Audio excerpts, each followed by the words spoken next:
LeiLaRay. Hi, and welcome to Deep Leadership. I'm your host, John Rennie. Well, I hope all is well with you today. This is another special Wednesday morning episode, and I'm drinking a hot cup of Bottom Gun Coffee from my friends at bottomguncoffee.com. I have another great show lined up for you, but before we get started, I just wanted to mention my latest leadership book. It's called You Have the Watch, and it's available on my website and on Amazon. In fact, it's already a #1 new release and a bestseller on Amazon. I'm really excited about this new book because it's not actually a book. It's a guided journal for leaders that will take you through an entire year of leadership training. There are 50 themes in the book, and each day you'll reflect on a different facet of that theme. This journal is designed to be on your desk at work for you to read and reflect on for about 15 minutes each morning. Leadership skills are like any other skills. You need to practice them to get better at them, and this journal helps you practice those skills. So if you're interested in this guided journal, go to youhavethewatch.com or Amazon and pick up your copy today. Now, if you're looking for other ways to support what I do on this show, purchase any one of my books at johnsrennie.com, and podcast listeners can use the discount code DEEP at checkout to get additional savings. Also, I just wanted to mention that Deep Leadership is now ranked in the top 2.5% most popular shows out of 2.9 million podcasts globally, according to ListenScore. And I wanted to thank each of you for listening every week and sharing these episodes with your friends and those leaders in your life. You have helped this podcast grow into a top-performing show, and I appreciate it, so thank you very much. Well, that is it. Today we're going to be talking about overcoming adversity, and my guest is Marty Gold. Marty is a Navy veteran and a small business consultant. He helps entrepreneurs take their business to the next level. He's also someone that's overcome significant challenges in his life, including being diagnosed with a brain tumor. I was inspired by his story, and I know you will as well. So, are you ready to dive in? Let's get started.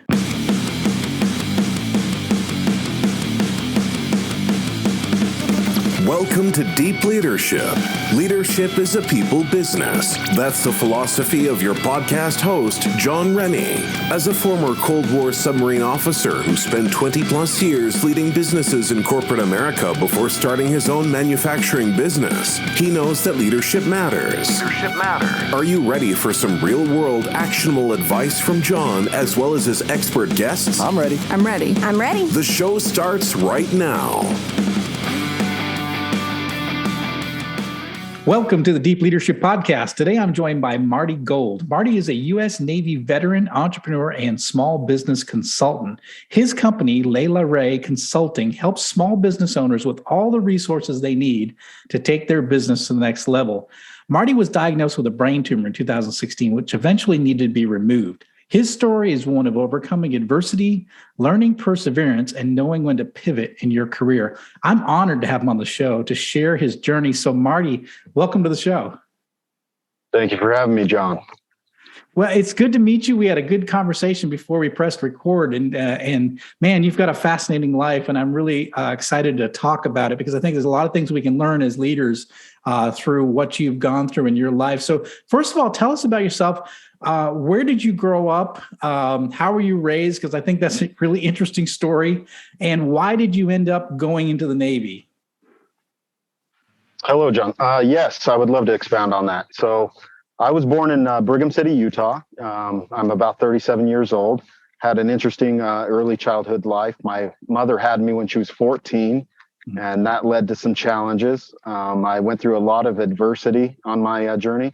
I was locked in the basement from 4 to 7 and kind of abused by my stepfather, and then found myself on my own, kind of homeless between the ages of 8 and 10 before eventually going to foster care. So that was a really hard journey to go on, but through that was a blessing. I met my foster father, who ran several businesses and taught me a lot about entrepreneurship, leadership, discipline, and how to fundraise for things and just how to run a business and be pragmatic. He instilled a lot of values in me that I was missing until that point in my life. And then I graduated high school a year early, went to the Navy. That furthered my discipline, of course, and then taught me another whole skill set that I utilize to this day. And then when I exited the Navy after 8 years, I naturally went into entrepreneurship, and it's been a journey. Well, let me just rewind a little bit because I think you just hit everybody with some pretty heavy Yeah. stuff. So you had a rough childhood, to no doubt, from being abused as a young boy to being on the streets. As we talked earlier, you were going from house to house, staying with friends until you got picked up by a foster family finally. Uh, Yes, sir. how do you think? How does that affected who you are and your character? The fact that you had to go through so much at such a young age. Well, it's adversity, and really how it affected my character is I kind of I empathize with people. It gives me a whole new viewpoint on hardship. It's kind of funny if you can tie that into the Navy, but I remember in boot camp and everybody complaining about either lack of sleep or lack of food or this is hard, and all of boot camp was so easy compared to my life between the ages of 0 and 10. I would rather do boot camp 16 times than go through 1 year of that again. But it did make me who I am. It made me resilient, gave me perseverance, perspective, and has taught me resiliency. So, yeah. Wow. That's incredible. I mean, the story you tell is just it's hard to understand, hard to imagine. And, but yet you were able to, again, your foster father got you into business. You learned entrepreneurship, you learned leadership, you learned responsibility, and then boom, you went into the Navy. So you were a master. You were in a master at arms. What is a master at arms, and what kind of? You did some really wild things in the Navy from our discussion. So what kind of things did you get the chance to do while you served? You served for 8 years, I think, active duty. So what's the master at arms, and what kind of job did you get to do in the Navy? So I had a unique journey in the Navy as well. I don't know if higher power has a different plan for me or not, but I was in boot camp just like everybody else, and they were all getting their ship duty orders. And I got one that said Com Third Fleet, and nobody knew what that was. And it turned out to be a very unique station. I was the youngest sailor on that command, but I guess to rewind, a master at arms is just a military policeman. Right. And then from there, you can go into specialties, especially after you're an NCO, a non-commissioned officer, about E4 and above. You can go and do investigations, protective service, that kind of stuff, canine handler. But I had a unique journey. So right out of boot camp, I got staff duty is what they call it, but it's Admiral flag duty. Ended up working for Admiral Mike McCabe, and then Admiral Jack Hines, and then became an admiral that became the chairman of the Joint Chiefs of Staff, Admiral Mike Mullen. And I got to basically wake them up in the morning, bring them hot cocoa in the beginning in my E2, E3 days, went and washed his car a lot, went to his estate, helped plan for dignitary visits. I met a lot of top brass, senators, things like that were going to commission ships, their wives and such. So I had a unique journey there. And then while I was stationed with them, they said, "Hey, are you bored here all day? It's just coffee and talking with senators and stuff. Like, what can I do to help you further your career?" And I was 17, 18, 19. I didn't really know what the right option was, but I knew I was resilient. So I said, "Throw it at me, whatever you got." So I went TAD to a mobile security squadron for 6 months, and then learned fast roping, went to Blackwater, high-risk security operations school, anti-terrorism force protection school, stuff like that. I got some cool billets that way, or duty. And then I went back to flag service, and then at that point, I was just washing cars and driving them around, and then going to high-level dinners with senators, and met Arnold Schwarzenegger when he was the governor, that kind of thing. So I was E3, E4. It was really fun. Got to tour a lot of submarines, those boats that you were on, and then the USS Coronado, and then decommissioned that, and then got to do the Ronald Reagan when that was in its sea trial phase. I got to walk on that and be on the bridge of that, and escort an admiral. We got flown on and off, so a lot of special stuff, but a lot of high-speed, low-drag stuff. So, but it was fun. It was really fun. That's wild. I mean, most people, their military careers are pretty straightforward. That's a wild opportunity for a young man, 17, 18, 19 years old, being around senators, movie stars, admirals.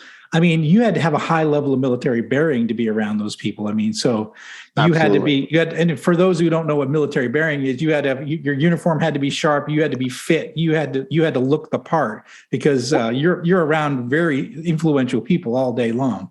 Yeah, but it taught me a lot, because I got there as an E2 out of boot camp for doing special duty. And then I was the youngest guy there. Most of the staff was E6, E7, E9, and then 04 and above. And I got there with a lot of military bearing, and it got me in trouble because everybody there, if you're sitting there attention on deck all day and saying, stand by and all that, nobody can get anything done. You're walking through hallways with senators and congressmen and everything. And they're just like, calm down, bud, call me Mike. And so all those admirals, I called by first name. I called him Jack. Wow. I called him Mike. And so it's funny you say military bearing. I had to like knock that off and learn that basically no matter what role you're in, everybody puts their pants on one leg at a time is what it really taught me, and that everybody has a job to do and everybody's integral to the mission. And that's really what it taught me. So, yeah. That's so cool. And when you think back to your time in the Navy, what kind of leadership lessons did you learn by the jobs, the roles you had, but also observing the kind of people that you were around?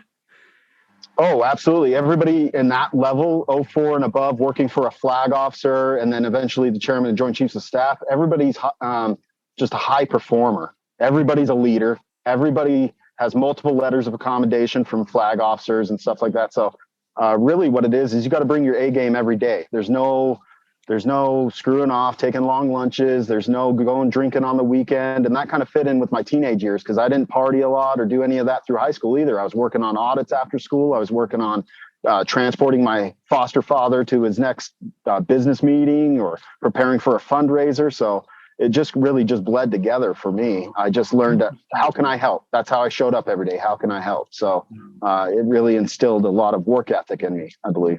That's fantastic. So I wanted to get to the next phase of your life. You were a successful entrepreneur and you had life going perfect for you. I had a family, had a wife, a family, everything was great.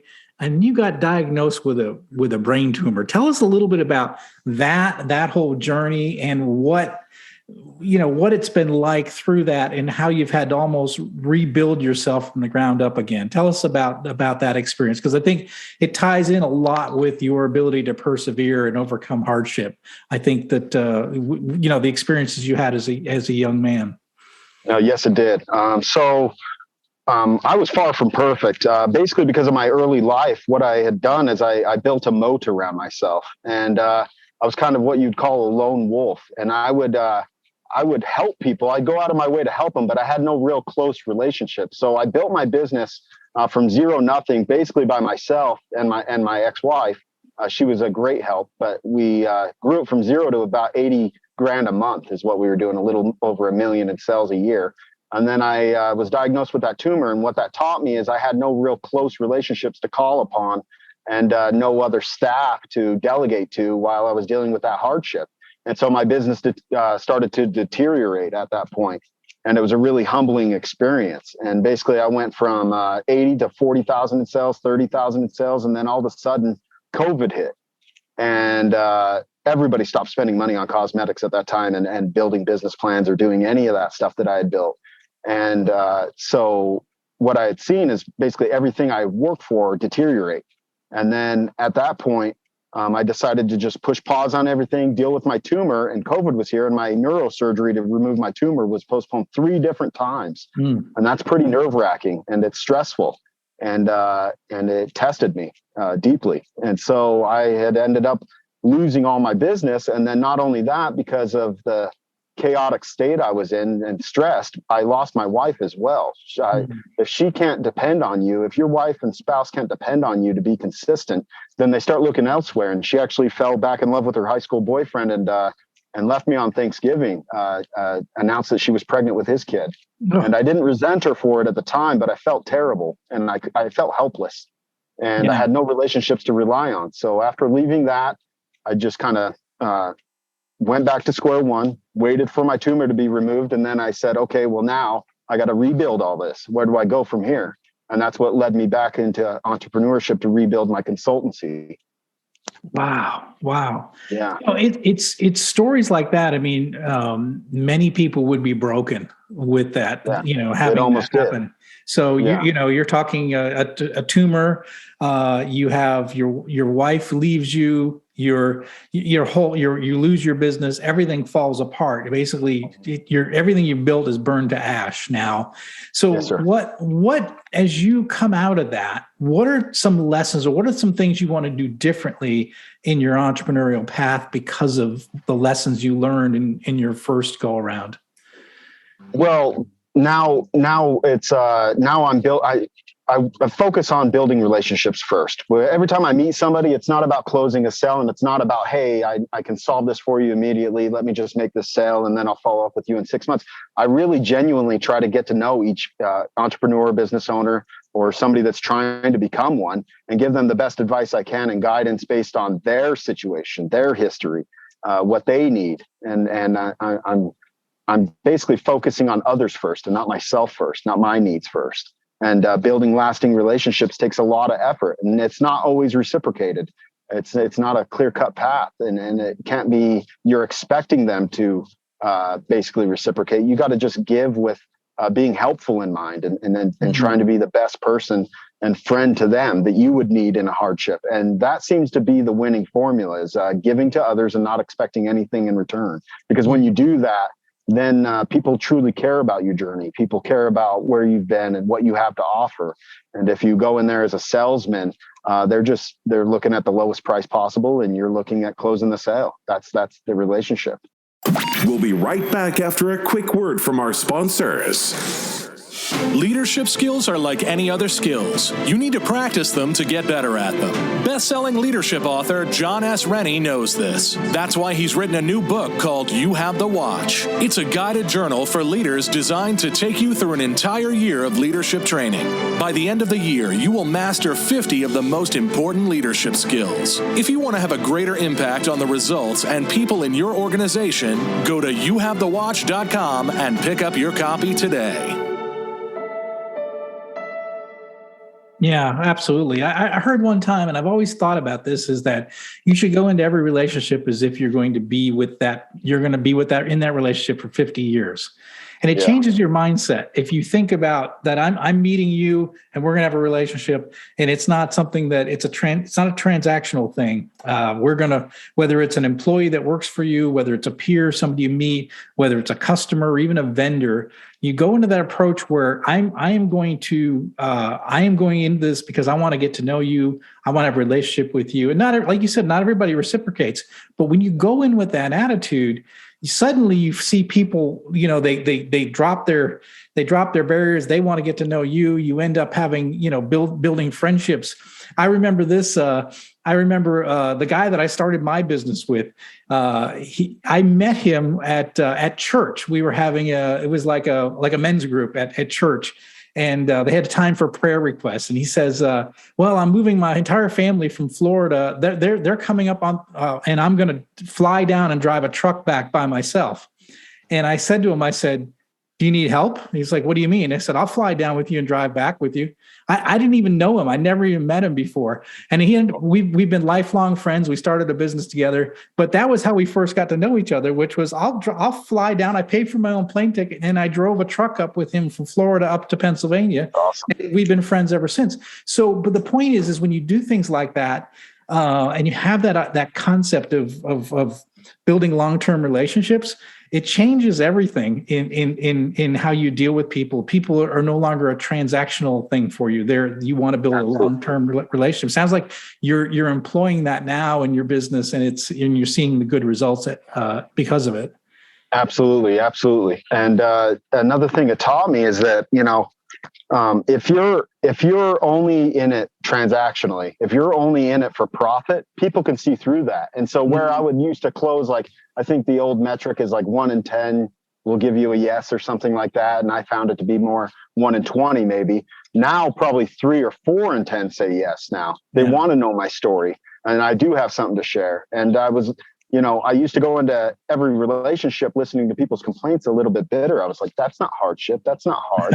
But this is what I learned is that, everyone goes through their own journey, and their level of 10 is hard and 1 is easy. Their 9 is the same as my 9. It's perspective.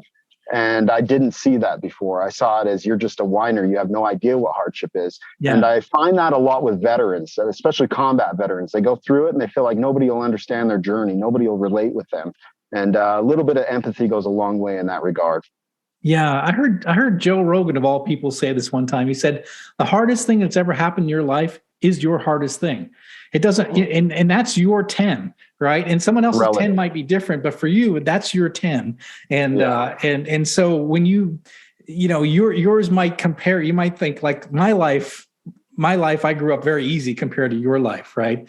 But my most difficult moment in my life is my most difficult moment. So you can't be, it's just a relative thing. And we all feel, really we really feel, that's our high point. And one of the things I like about your story is just how you mentioned something I think is really important. I talk about it in my second book, which was the hard times are really important for us because they're a high water mark in our lives. And if we have endured that, then we can endure much more. So like you said at boot camp, you're like, this is nothing compared to what I grew up doing, right? So this was nothing compared to that.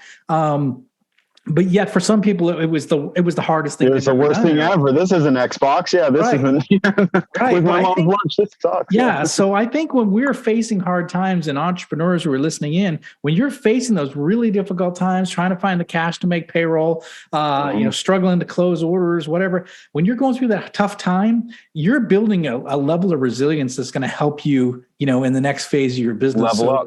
Yeah, so it's going to help you level up. So these, when you overcome adversity, you basically get to the next level of what you can endure, what you can run through, and again, hard times don't seem that difficult anymore when you've been through those hard times. So that's interesting that you have had that in your life and what you've gone through.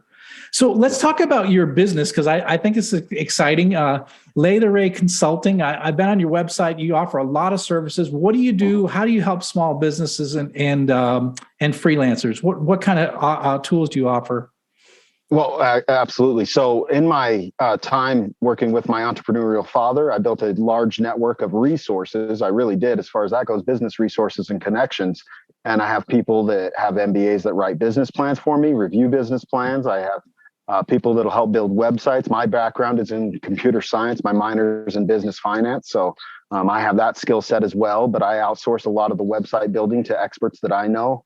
Thought Lab here in Salt Lake City built BlendText's website. They're kind of like Ninja, so they build really high value websites all the way down to just single page funnel sites. So they're experts in it. I always consult with them on difficult projects, and I do everything from writing business plans to pitch decks to building websites to reviewing strategy or growth proposals and stuff that they're going to offer to investors.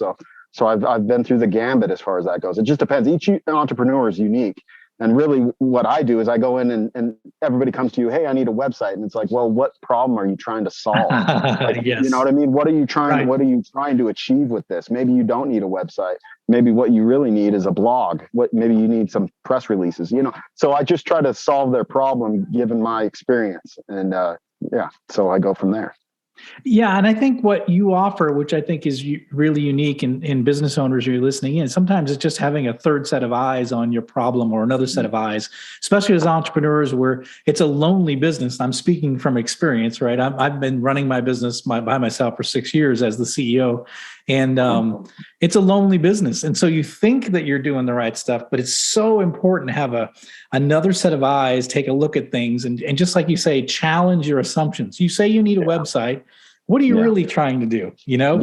What are you trying to overcome, or what are you trying to make sure you do? And I think that's really helpful for entrepreneurs because I see the world through my limited visibility that I have, right? All the stress, all the problems, everything coming my way. I'm seeing the world through a periscope, if you will. So sorry to use a submarine. There you go. Yeah. But I think having another person take a look at it and having that is really important. So I really do encourage entrepreneurs to find resources, people like you that can give them that others, that second opinion or that second look at things. I think it's very, very helpful for them to be successful. So, what, as far as, so you're doing digital presence, you're doing business plans. So what are the, have you had some experiences where there was really an awakening or an aha moment for an entrepreneur when you share, idea or get them down a path that they weren't thinking of?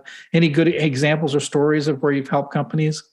All the time, actually, because I approach it in that different way. Now I'm not trying to close a sale. It's not just a one-sided, means to an end relationship. I go in there and I say, well, why do you need the website? What are you struggling with? Oh, you lost this key team member. You're trying to fulfill a role that you don't have that skill set in. When I go into that, I'm not trying to sell them anything. And I don't follow up in 1 week asking them if they've had a chance to look at my proposal. I don't even send an invoice until they ask me for it, until they're ready for it. And so I'm just there to help. I'm there to answer questions. And I think that that's enlightening to a lot of entrepreneurs, because I don't think a lot of business relationships start with that. And so I love what you say there, because that's something I learned. I'm an engineer by training. And so I always thought I could never be a good salesman. Like I don't like to sell.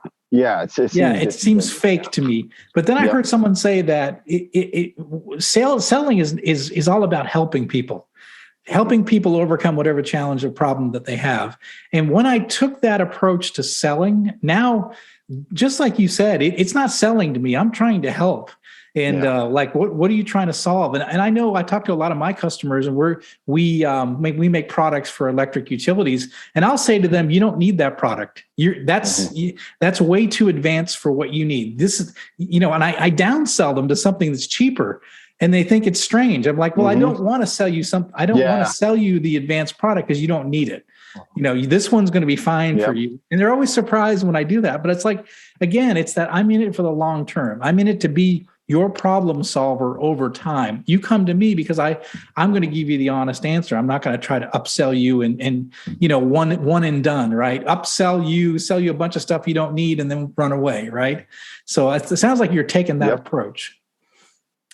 Yes, sir. I actually have a story of that. I had this lady she was referred to me through a business acquaintance, and she just had retired. She bought a salon in Farmington. It's outside of Salt Lake City here in Utah.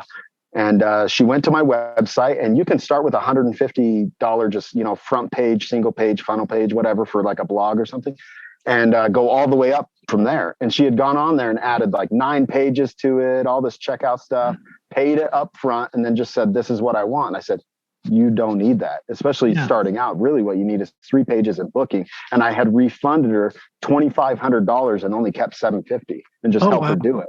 And she was like so shocked by that. But that also led to new referrals and relationships because of that. And it's just a different approach, where other people might say, suck her and just build her what she wants. I don't take that approach at all. So it's a breath of fresh air to entrepreneurs. So Wow, that's great.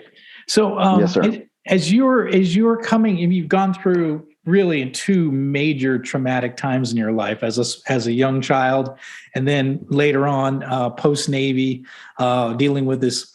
What can you tell the people that are listening in as far as what kind of lessons have you learned through that process that you'd want to encourage other leaders, entrepreneurs, even military leaders that are listening in to, some of those lessons about overcoming adversity or overcoming hard times? What would you like to share with the folks that are listening in? Success isn't linear. It's not a straight line. If you have setbacks, it's more of a roller coaster. If you have setbacks, that's part of the journey. And some people feel like that's a failure, or like I made a mistake and next time I can't make that mistake. I actually welcome some of those hardships now, where before I was like, why me? What's going on with what I'm doing? Now I look at it as an opportunity. So success isn't linear. You're going to have setbacks. A solid network is key. Building true lasting friendships, not expecting them to reciprocate, just to help them, build them up. That's going to be a solid network. Your hardships are humbling. And then lasting true friendships and connections require vulnerability, honesty, selflessness, and it's going to take all of that. It's going to take you to be humble and be vulnerable to build those lasting relationships for life. So I would suggest that. I'd suggest telling your story and opening yourself up to criticism. That's what I would say. I love that. That's so powerful. Such great advice from someone that really can talk about it, because you've been there and you've done it some really difficult times. Thank you. Question for you. Where are you at with your recovery? How are you doing? I'm in remission right now. I actually have an MRI in a couple weeks. This is recording May 31st, so I have a MRI on June 7th, and hopefully everything's all clear. But I feel great. I'm back in shape, back to my post-military weight, so I'm happy about that. And just everything's going well with it so far. So that's fantastic. That is such a great news. Well, how can people find out more about you and your consulting business? Absolutely. I'm always open. Even if you aren't ready to buy anything or pull the trigger, you can ask me any question. I'll utilize my full network. I'll point you in the right direction, even if we do no business together. I just want to be a friend to people. A lot of people feel lost. A lot of people don't have those connections. So if you shoot me an email, you go on my website, LeiLaRay, LeiLaRay. It's a combination of my son and daughter's names, but so it's kind of difficult until you understand what it is. But LeiLaRay.com. You can chat with me on that. You can submit a request or whatever, and we'll get back to you within 24 hours. And I'll be more than happy to help you or point you in the right direction.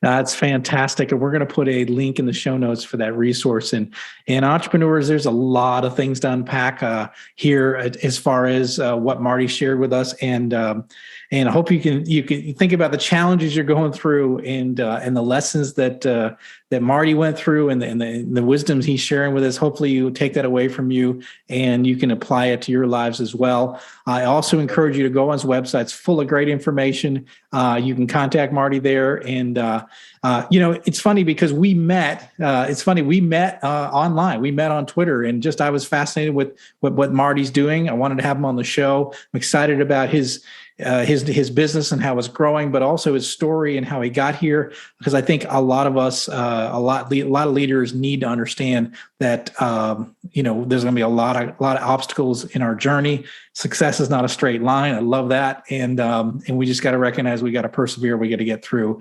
And Marty, thank you very much for being on the show and sharing your story, sharing your wisdom, and sharing about your company. We really appreciate you coming on the show. Thank you for your time, John. I appreciate you, sir. Thanks again. Thanks. Well, that's it for today. Thank you for listening to Deep Leadership. If you like this podcast, please subscribe and share so we can continue to build a world with better bosses. Until next time, this is John Rennie saying take care and lead well.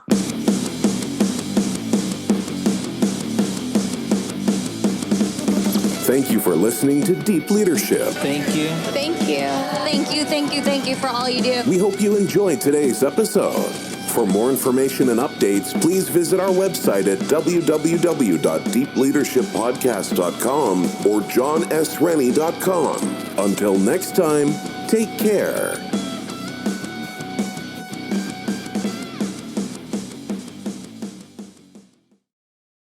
Are you a fan of classic cinema or a young person who wants to discover the best films of all time? Do these legendary movies still hold up? On the Generation Film podcast, two guys who grew up when movies dominated the culture share a great film with a panel of young movie lovers and see how it plays for today's generation. We discuss changes in storytelling styles, representation, The making of each film, its initial reception, and how its meaning has changed over the years. Join us as we explore cinema classics across generations on Generation Film. Electricast.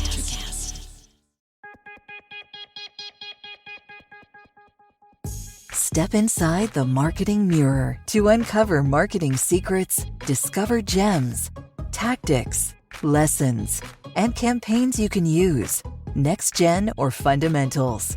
Grab the marketing magic to improve your marketing and win more business.